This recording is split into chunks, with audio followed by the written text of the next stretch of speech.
자, 우리 오늘 말씀 다시 한번 읽겠습니다. 자, 우리 16절만 먼저 읽어보겠습니다. 시작!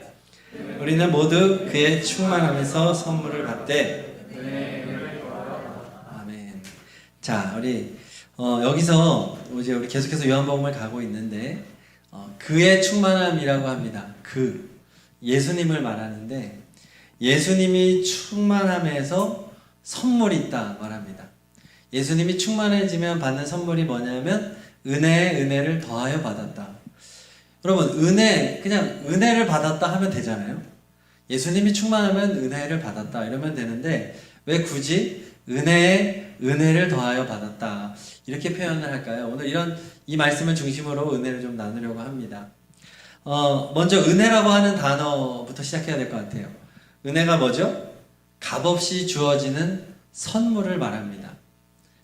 공짜로 거저 내게 주어진 선물을 은혜라고 말하는데 모든 사람은 다 은혜로 살아갑니다.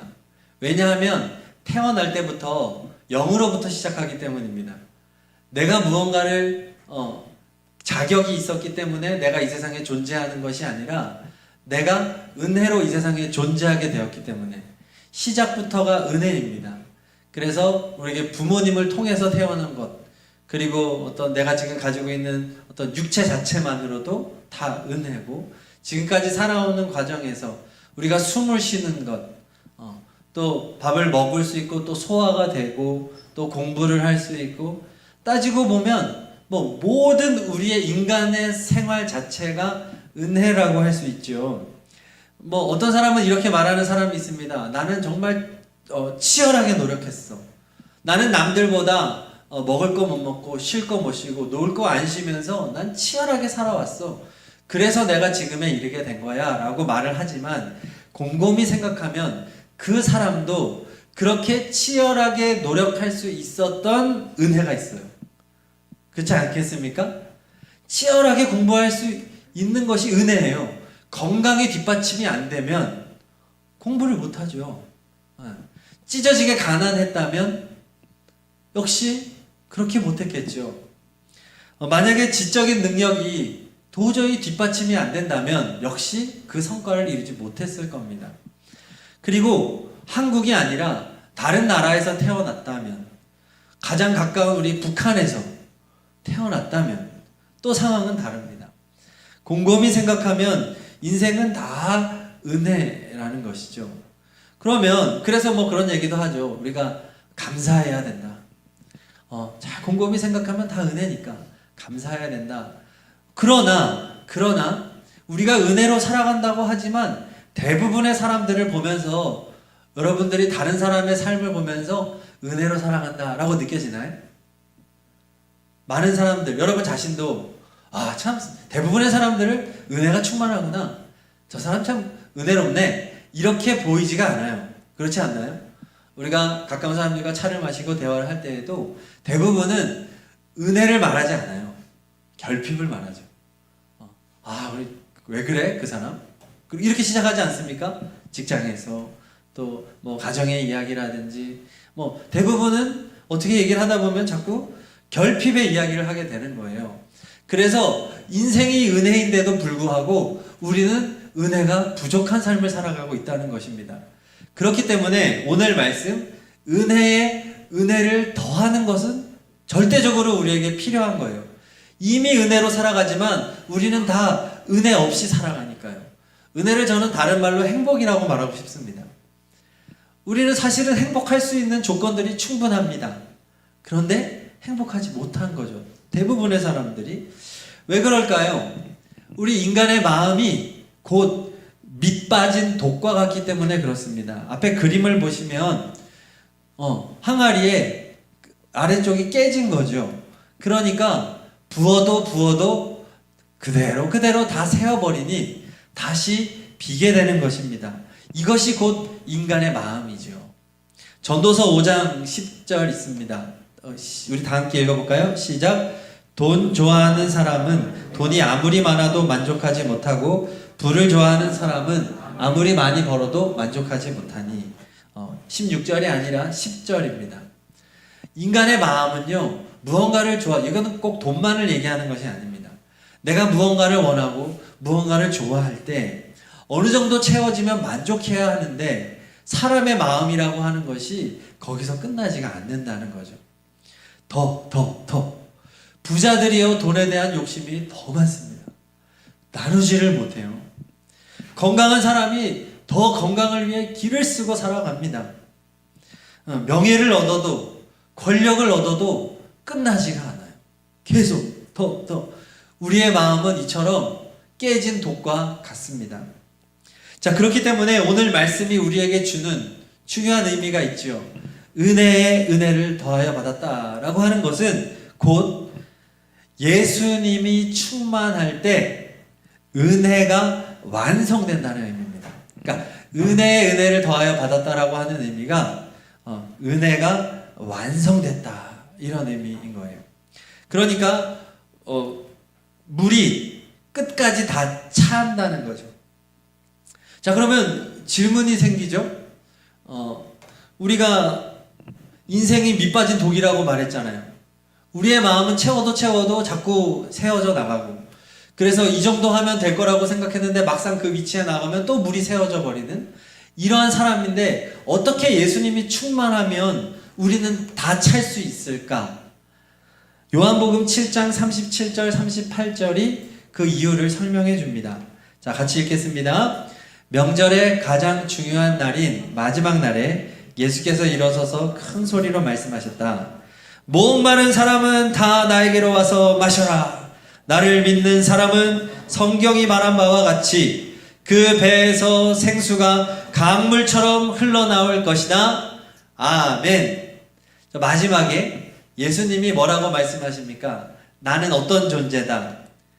너희들의 배에서 생수가 강물처럼 흘러나오게 하는 존재다 라고 말씀하고 있는 겁니다. 자, 그러니까 우리의 마음이 아무리 큰 항아리라고 할지라도, 그리고 구멍이 숭숭숭숭 뚫려져 있다 할지라도, 그곳에 강물이 계속해서 부어진다고 하면 이 항아리가 어떤 상태일까요? 구멍이 상관이 없겠죠. 어차피 강물은 끊임없이 제공되니까요. 그래서 예수님이 충만한 사람은 예수님이 어마어마한 은혜의 물을 부어주시고, 이것이 현재 진행형이기 때문에, 또 앞으로도 계속해서 그러한 상태적인 개념이기 때문에 한번 채워주고 끝나는 게 아니라 계속해서 주님의 이 은혜가 채워지니까 내 항아리가 가득 찰 뿐만 아니라 계속해서 흘러 넘치겠죠.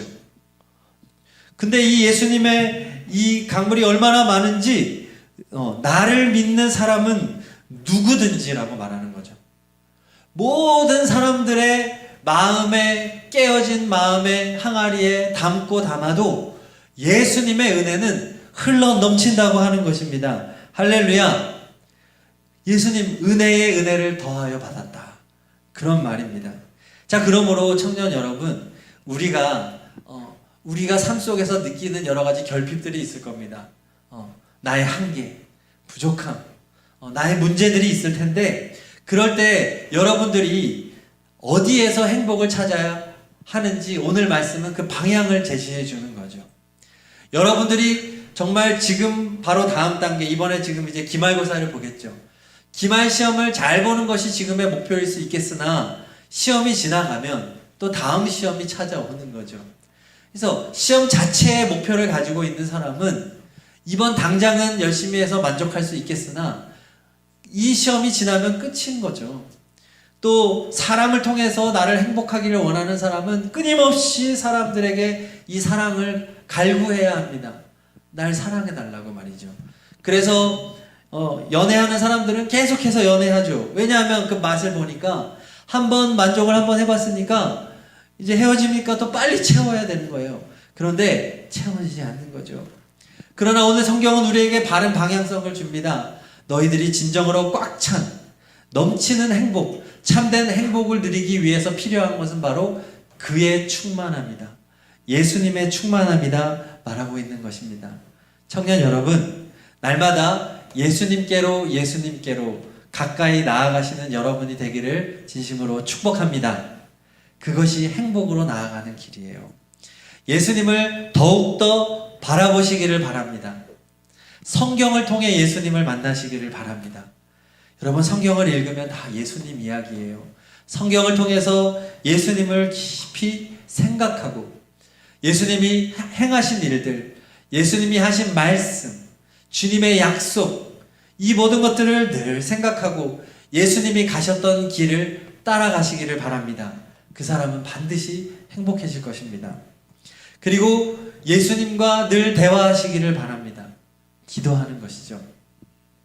예수님의 은혜를 구하면 예수님은 언제나 여러분에게 말씀하십니다. 왜냐하면 예수님은 여러분 안에 거하시기 때문에. 예수님, 내 마음에 계심을 믿습니다. 주님, 어떻게 할까요? 주님이라면 어떻게 하실 건가요? 주님, 제가 너무 힘듭니다. 제가 너무 외롭습니다. 제가 너무 괴롭습니다. 그 모습 그대로 예수님과 소통하시기를 바랍니다. 그러면 여러분의 마음이 위로를 얻게 될 것입니다. 수고하고 무거운 짐진 자들아, 다 내게로 오라. 내가 너희를 쉬게 하리라. 예수님 말씀하셨습니다. 예수님께 나아가는 거죠. 기도로요. 그리고 또 예수님을 찬양하는 것입니다. 우리가 방금 전에도 찬양을 했지만 여러분, 찬양을 마음을 담아서 큰 소리로 또 손도 들고 박수도 치면서 찬양을 하십시오. 여러분의 일상 속에서 찬양을 해보십시오. 찬양은 감상하는 것이 아닙니다. 그래서 유튜브나 이런 데에 있는 찬양들을 자꾸 듣는 것도 좋긴 좋지만 잘못하면 감상을 하게 돼서 더 좋은 찬양팀, 나는 이 찬양팀이 좋고 여기가 이번엔 잘 나왔네, 곡이 잘 빠졌네, 이런 평가를 하게 돼요. 찬양은 그런 목적이 아닙니다. 찬양은 그래서 외워야 되는 거예요. 그래서 찬양을 고백하고 그래서 길을 걸어가면서 또 그냥 누워서 눈만 감아도 찬양을 고백할 수 있는 그런 삶으로 예수님과 동행하는 것, 이것이 은혜에 은혜를 더하는 삶이다. 은혜가 완성되는 삶이다 라고 하는 것입니다. 자, 그리고 은혜에 은혜를 더하였다는 말의 의미를 한 가지 더 설명을 해드리겠습니다. 그건 뭐냐면 은혜 대신 은혜를 받았다라는 의미입니다. 오늘 그 개역 개정판에 보면은 오늘 말씀이 은혜 위에 은혜라고 되어 있습니다.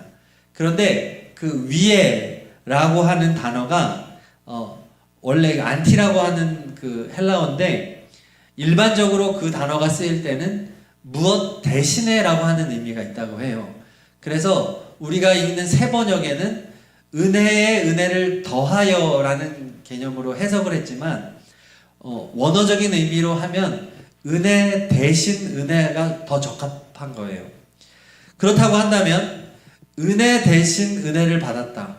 예수님이 충만하면 은혜 대신 은혜가 있다 하면 이 앞에 은혜와 뒤에 은혜가 다르다는 거죠.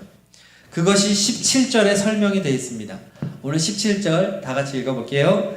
율법은 모세를 통하여 받았고 은혜와 진리는 예수 그리스도로 말미암아 생겨났다. 자, 그래서 앞에 있는 은혜가 뭐냐 하면 율법입니다. 그리고 그 뒤에 있는 율법, 대신하는 은혜가 뭐냐 하면 은혜와 진리라고 되어 있어요. 그런데 저 은혜와 진리는 복음을 말하는 겁니다. 복음. 그러니까 예수님이 충만하면 율법 대신에 복음이다. 복음의 은혜를 받는다. 이렇게 해석을 할 수 있는 거예요. 율법도 은혜입니다, 여러분. 율법이 은혜예요. 왜냐하면 율법이라고 하는 것은 하나님이 자신의 백성에게 준 건데 모세를 통해서 이스라엘 백성이 애굽으로부터 탈출했을 때 그때는 나라가 아니었습니다. 하나의 민족이었죠. 숫자는 많았지만 노예였습니다. 그 민족을 이제 하나님이 나라로 삼기 위해서 모세에게 주신 것이, 모세를 통해서 주신 것이 율법입니다. 이 율법의 시작이 십계명이죠. 시내산에서 하나님이 직접 돌판을 새겨서 십계명을 주시고 또 모세를 통해서 십계명을 중심으로 한 아래 조항들을 하나님께서 설명해 주셨고, 그것이 바로 성경의 창세기, 출애굽기, 레위기, 또 민수기, 신명기, 이렇게 5개의 성경이 된 겁니다. 그래서 이 5가지를 모세오경이라고 말하고 율법서라고 말을 합니다. 율법은 성경이에요.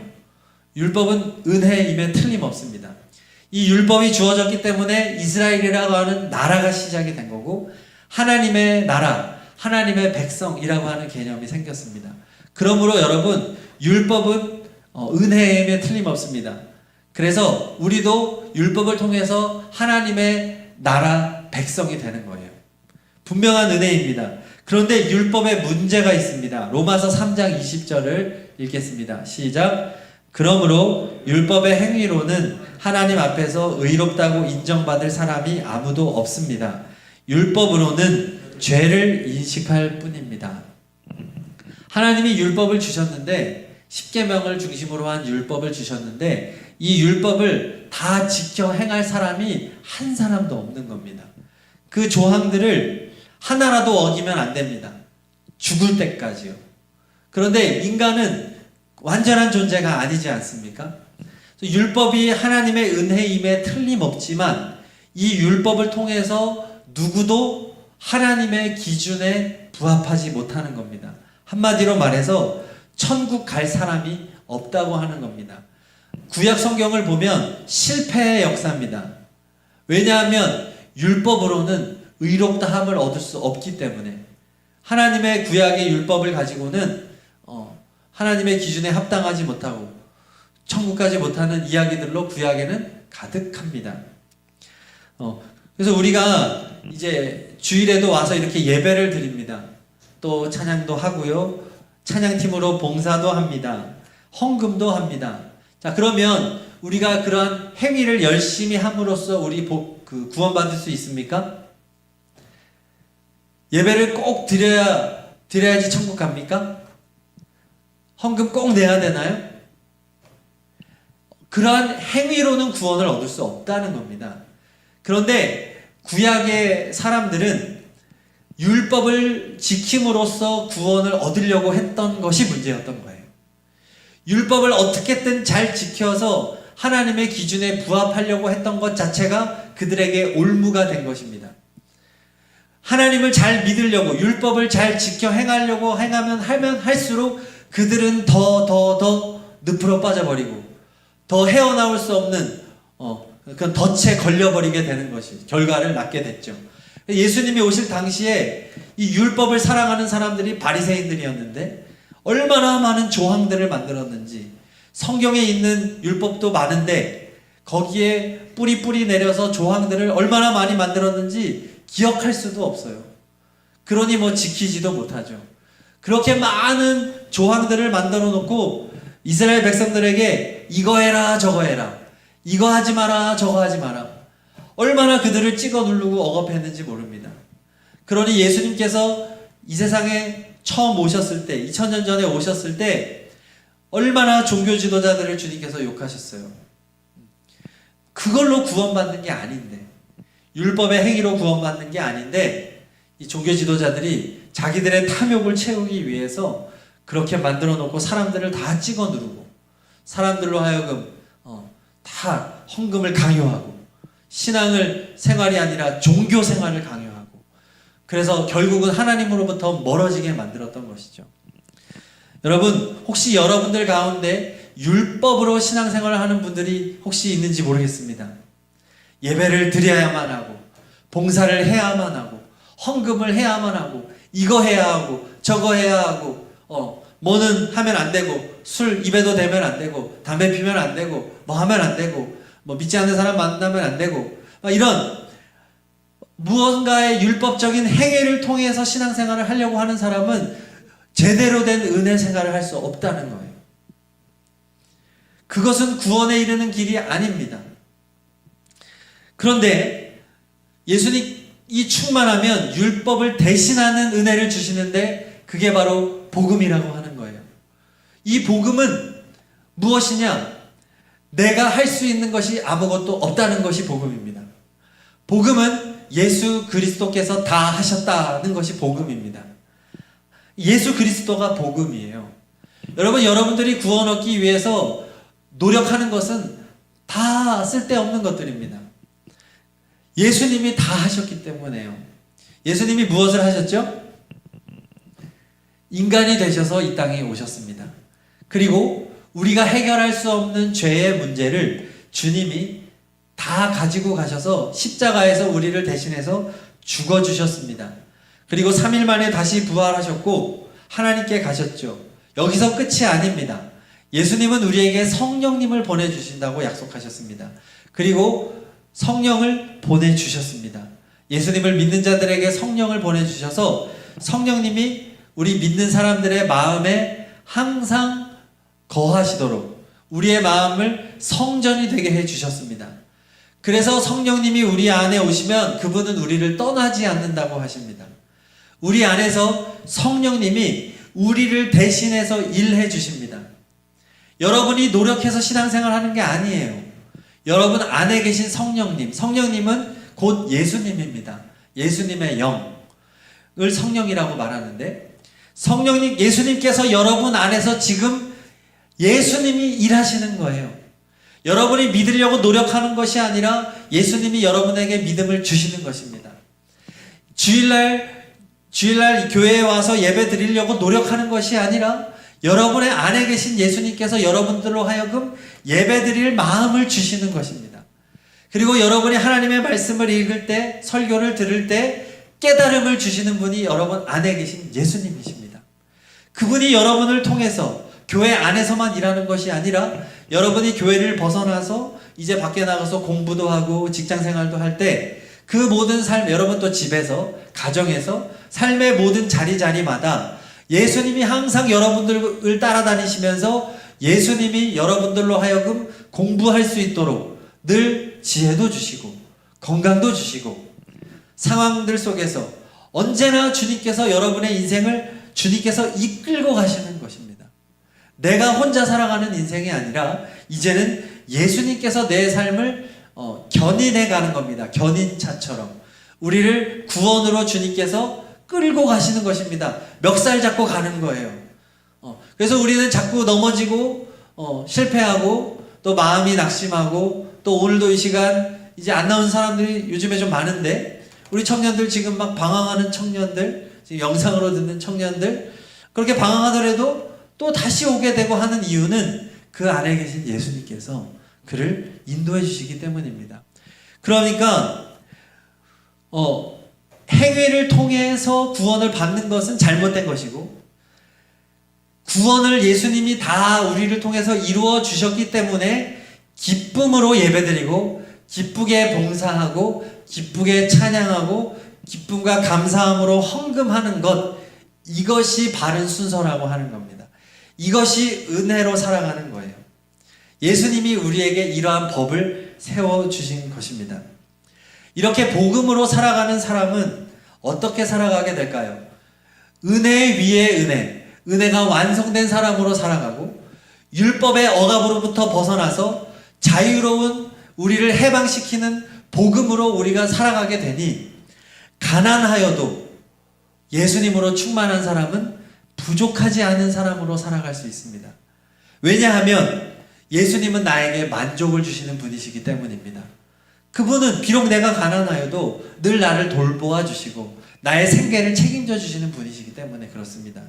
또 고난이 찾아옵니다. 그러나 예수님이 충만한 사람은 예수님이 이 고난을 통해서 앞으로 내 인생을 이끌어 가실 계획을 믿습니다. 고난이 나에게 유익이라는 것을 압니다.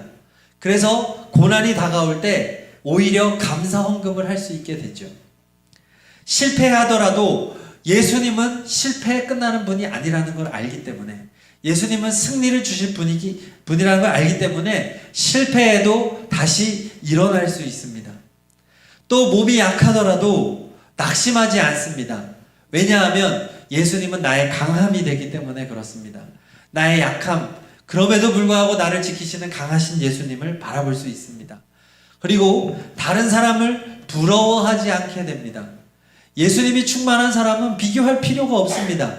내가 가장 부유한 사람이기 때문에, 내게 예수님이 충만한 사람이기 때문에 다른 사람들이 뭐 잘나고 뭐 이제 합격하고 또 취업하고 결혼하고 이럴 때 나 부럽지가 않아요. 정말 예수 안에서 진정으로 자유한 그 자유를 누리게 됩니다. 우리가 잠시 후에 찬양할 것이 충만이라고 하는 찬양인데 지금 그 찬양의 가사를 제가 지금 읊은 거예요. 거기에 뭐 가난하여도 부족하지 않은 것은 예수 안에 난 만족함이라, 이런 식의 가사들, 우리가 잠시 후에 부를 때 이 가사들을 곱씹으면서 예수님으로 완전한 은혜가 채워진 사람의 고백을 우리가 드릴 수 있기를 바랍니다. 그래서 여러분들 스스로를 점검해 보아야 합니다. 여러분은 은혜가 더해진 삶을 지금 살아가고 있나요? 여러분은 율법을 벗어나서 복음으로 살아가고 있나요? 스스로를 점검해 보아야 하겠습니다. 그리고 오늘 말씀 18절까지 읽었는데 18절에 보면 사도 요한은 예수님이 어떻게 이런 절대적인 강물 같은 은혜를 부어줄 수 있고 은혜를 완성시키실 수 있는지를 설명해 주는 구절이 나옵니다. 18절 같이 읽습니다. 일찍이 하나님을 본 사람은 아무도 없다. 아버지의 품속에 계신 외아들이신 하나님께서 하나님을 알려주셨다. 자, 여기서 하나님을 본 사람은 아무도 없는데 단 한 사람이 하나님을 본 정도가 아니라 하나님 아버지의 품속에 계신 분이 있었다라고 말을 합니다. 차원이 다른 위치에 있었던 그분, 외아들이신 하나님, 누구겠습니까? 예수님이라고 하는 거죠. 구약 성경에 보면 하나님 아버지를 대면하면 반드시 죽임을 당한다고 말합니다. 왜냐하면 하나님은 지극히 거룩하신 분이시고 의로우신 분이기 때문에 우리 죄인된 인간이 하나님을 대면하면 그 죄로 인해서 죽임을 당할 수밖에 없다. 그래서 구약에서도 모세가 하나님 보기를 원했는데 하나님의 뒷모습만 볼 수밖에 없었습니다. 하도 보여달라고 하니까 하나님의 영광을 보여주셨는데 뒷모습만 볼 수 있었습니다. 그런데 예수님은 어떤 분이라고 말하고 있습니까? 하나님 아버지의 품속에 계셨다는 겁니다. 이것은 예수님이야말로 하나님과 유일무이한 관계를 맺고 있다는 말이에요. 그 누구도 예수님처럼 하나님과 가까운 사람이 없다는 것입니다. 특별히 18절 중반부에 외아들이신 하나님이라고 말합니다.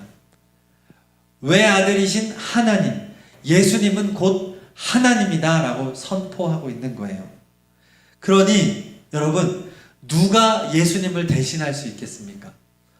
예수님은 곧 자신도 하나님이시고 성부 하나님의 품속에 계시는 분이시기 때문에 그분이야말로 우리에게 은혜의 은혜를 더하여 주실 수 있는 분, 은혜를 완성시켜 주시고 우리에게 참된 행복을 주시는 분이라고 하는 말씀인 거죠.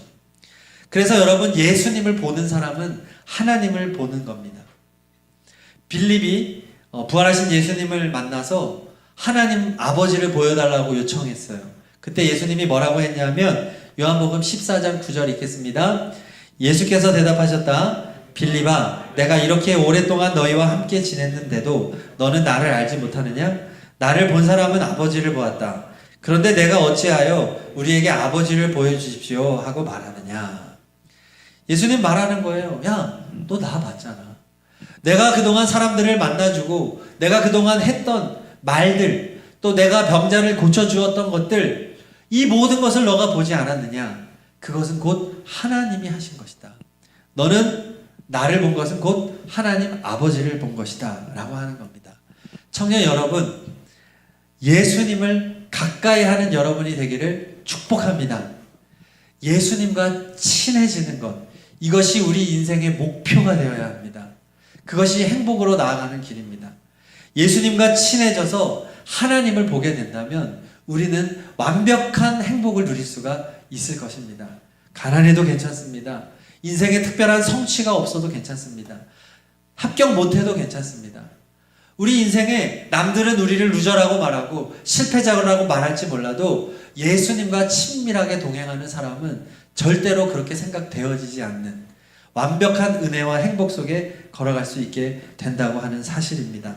날마다 말씀과 기도와 찬양으로 또 주님 말씀에 순종하는 것으로 예수님과 동행하시기를 바랍니다. 그래서 여러분, 제가 강요하는 것은 아니지만 우리가 정말 힘을 다해서 기도할 수 있는 시간이 딱 한 타임만 세팅이 되어 있습니다. 금요일 밤 9시 달밤 기도회인데, 물론 새벽 기도에 나오셔도 좋은데 새벽에 잘 못 나오시잖아요. 우리는 청년들은 대부분 야행성이니까. 그래서 나올 수 있으면 새벽이나 이렇게 오면 좋겠지만 현실적으로 어려운데, 우리 하나대학 청년부는 금요일 저녁마다 예수님을 바라보고 간절히 기도하는 시간이 세팅이 되어 있고 1시간 또 1시간 10분 정도인데, 여러분 인생에 이 정도 시간은 최소한 투자해서 주님을 더 깊이 바라보고 예수님과 친밀해지는 그러한 시간이 됐으면 좋겠습니다. 네, 율법적으로 제가 지금 강요하는 것이 아니에요. 자, 복음으로 살아가기 위해서 말씀과 기도와 찬양, 순종의 삶을 살아가야 한다는 것입니다. 우리 방금 제가 소개해드렸던 찬양 우리 지금 하도록 할 텐데, 예수로 충만할 때 정말 이러한 삶을 살 수 있습니다. 그러한 고백을 가지고 가사는 예수로 충만하다라고 고백을 하고 있지만 우리는 솔직히 그렇지 못할 수 있습니다. 예수로 충만하기를 소망하면서 우리 찬양하겠습니다.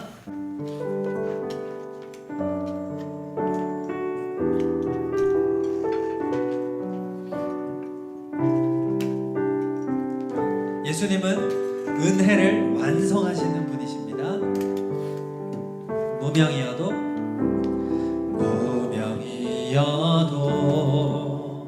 공허하지 않은 것은 예수 안에 난 만족함이라.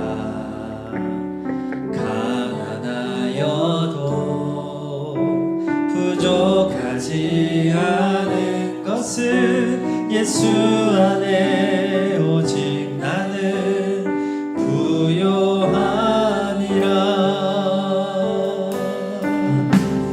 고난 중에도 견뎌낼 수 있는 것은 주의 계획 믿기 때문이라. 실패하여도 일어설 수 있는 것은 예수 안에 오직 나는 승리함이라. 난 예수로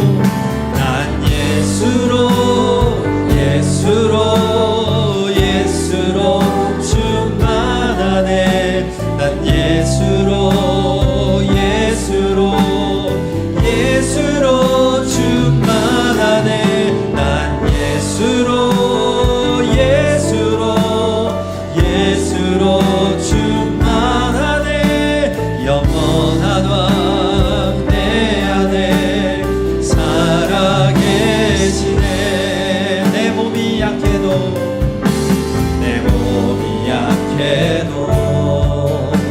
낙심하지 않는 것은 예수 안에 나 완전함이라.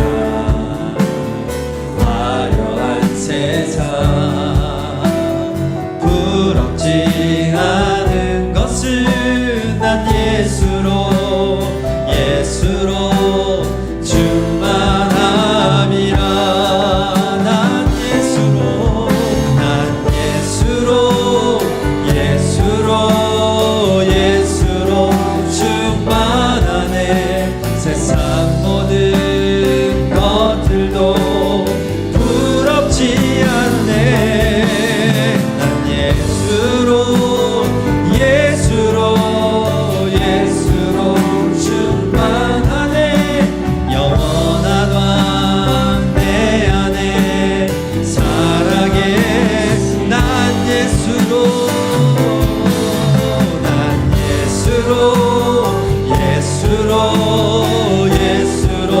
충만하네. 세상 모든 풍파도 두렵지 않네.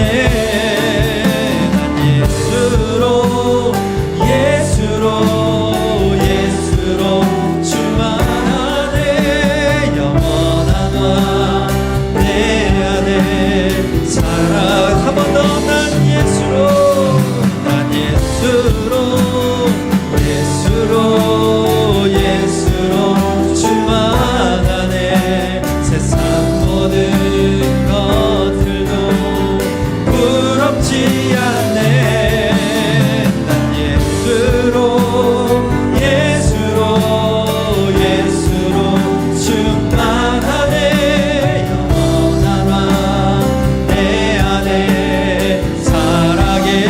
난 예수로 난 예수로 주만 세상 모든 풍파도 두렵지 않네. 난 예수로 충만하네. 영원한 왕 내 안에 살아계시네. 우리 기도하실 때 은혜를 완성하시는 예수님을 바라봅니다. 세상 무엇으로도 나를 채울 수 없습니다. 예수님 안에서 나는 만족하며 가장 부유한 자, 가장 행복한 자임을 고백합니다. 예수님으로 충만하게 해주세요. 우리 다 함께 3분 동안 기도하겠습니다. 할렐루야. 하나님 아버지 감사합니다. 예수님이면 충분합니다. 예수님으로 만족합니다. 예수님이 내 안에 가득하셔서 세상의 다른 어떤 것으로도 채울 수 없는 예수님의 은혜가 우리 가운데 함께 있기를 간절히 소망합니다. 예수님 붙들어 주세요. 것들도 부럽지 않네. 난 예수로 충만하네. 영원한 왕 내 안에 살아계시네. 아멘. 주여 난 예수로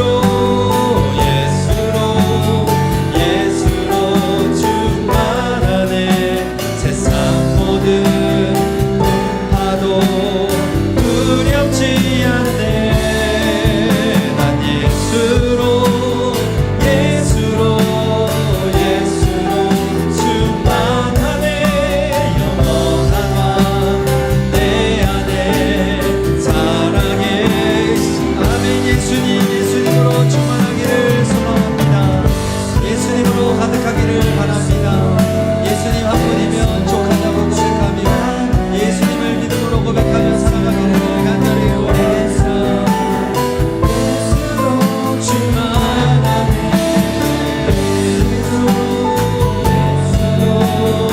예수로 충만하네. 영원한 왕 내 안에 살아계시. 예수님 우리의 청년들의 마음속에 임재하여 주셔서 성령 충만을 허락하여 주시옵소서. 하나님의 은혜로 충만한 우리 청년들이 되어서 어떠한 상황 가운데서도 주님을 바라보고 예수님 한 분이면 족하다고 고백하며 믿음으로 설 수 있는 우리의 청년들이 다 되게 하여 주시옵소서. 예수님 도와주시옵소서. 붙들어 주시옵소서. 함께하여 주시옵소서. 아버지 하나님 도와주시옵소서. 주님만을 원합니다. 주님만을 갈망합니다. 언제나 주님으로 살아가기를 원합니다. 충만하네. 세상 모든 풍파도 두렵지 않네. 난 예수로 충만하네. 영원한 왕 내 안에 살아계시네. 이어서 찬양할 때 은혜의 은혜를 사모하면서 찬양하겠습니다. 은혜가 완성되는 삶, 예수 그리스도로 말미암아 진정한 행복의 삶을 살기를 소망합니다. 우리 다 함께 그 마음으로 찬양하겠습니다. 내가 누려왔던 모든 것들이 내가 지나왔던 모든 시간이 내가 걸어왔던 모든 순간이 당연한 건 아니라 은혜였어. 아침 해가 뜨고 저녁에 노을 봄의 꽃향기와 가을의 열매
찬양하고 예배하는 삶 복음을 전할 수 있는 축복이 당연한 것 아니 은혜였소 모든 것이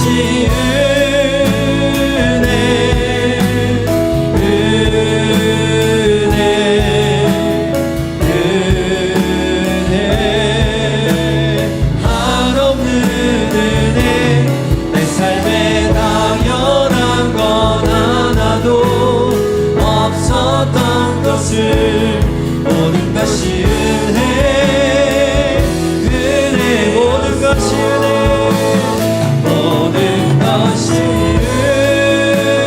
은혜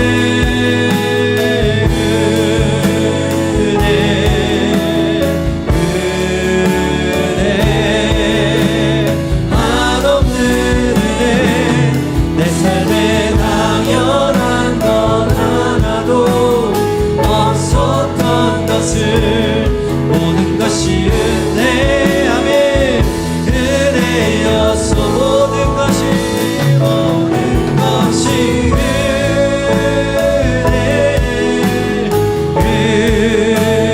은혜 그렇습니다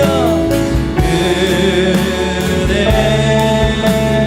한없는 은혜 내 삶에 당연한 건 하나도 없었던 것을 모든 것이 은혜 은혜였소 우리 시간 기도할 때 우리가 그동안 살아온 것 다 하나님의 은혜였습니다. 그리고 예수 그리스도께서 그 은혜를 완성하십니다. 그 모든 은혜에 감사하면서 이제 원망하고 불평하기보다 하나님께 예배하면서 감사와 찬양의 삶을 살겠습니다. 예수님과 더욱더 가까이 친밀한 동행의 삶을 살겠습니다. 우리 이러한 고백을 가지고 3분 동안 기도하겠습니다. 할렐루야. 모든 것이 주님의 은혜임을 고백합니다.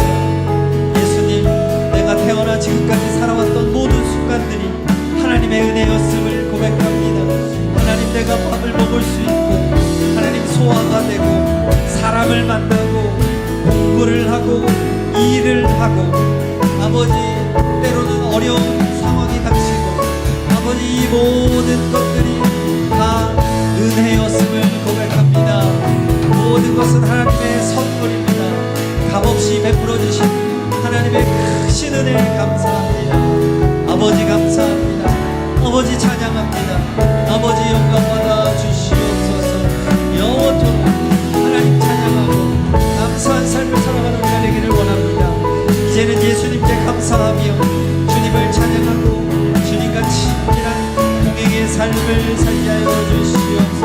아멘. 모든 것이 은혜 은혜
예수